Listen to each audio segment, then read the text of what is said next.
Despite all of its recent popularity, entrepreneurship is not the typical path. When you decide to go it alone, there will always be people that will tell you that you're crazy, that you'll fail and lose everything, and that you should just go and get a normal job and stop making things difficult for yourself and for your family. Now, naturally, if you want to succeed as an entrepreneur, you need to be able to block out this negative energy and push forward. However, somewhere along the way, the idea that you should block out the opinions of those who simply think that entrepreneurship in general is too hard or too risky came to mean that you should block out any and all detractors. And that is a belief that can be incredibly harmful to you and your company's success. I did a post a while back giving advice for how to deal with haters online, and I stressed the importance of knowing the difference between someone who's giving constructive, albeit negative feedback, and someone who just wants to make your day miserable. The same concept applies here.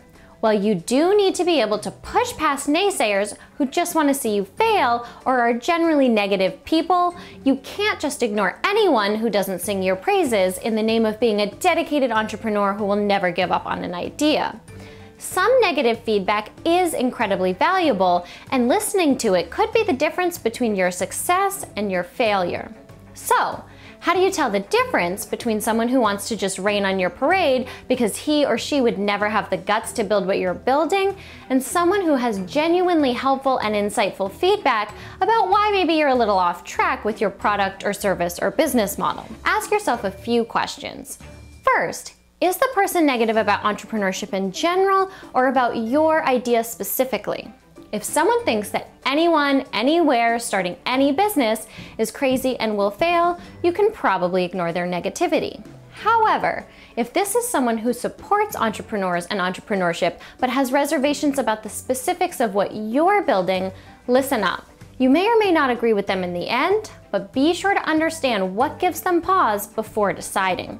They may see something that you're missing. Secondly, does this person have experience?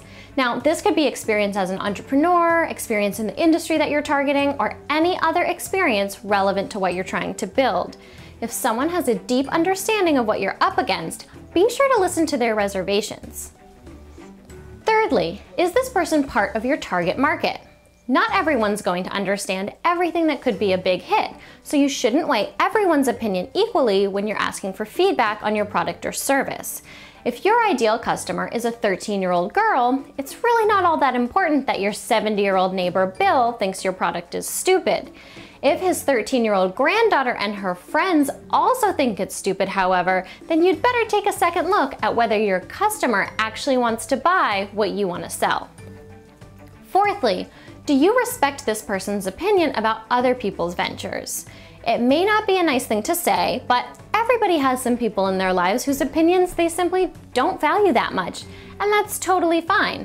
However, if this person is someone whose opinion you generally do respect and whose judgment has been sound when evaluating others' endeavors, you should definitely listen up to any concerns that they might have about your business. At the end of the day, it is the entrepreneur's job to believe in what he or she is building, even if few others do, and to have the strength, confidence, and stamina to keep pushing forward, whether or not there's wide support at the beginning. You shouldn't take every negative opinion to heart and pivot every time somebody isn't totally in love with what you have to offer.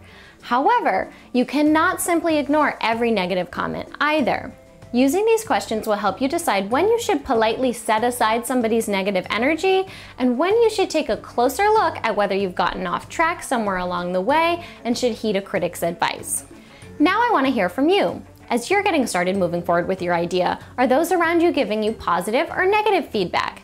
How can you tell whom you should listen to and whom you should ignore? How do you keep pushing forward when it seems like nobody understands what you're trying to build? Let me know in the comment section below, and if you're not already watching at katecosta.com, be sure to get over to the website to join the conversation. If you liked this video, please let me know by giving it a thumbs up on YouTube and Facebook, and don't forget to subscribe to get all of the latest tips and info to help you launch and grow your business.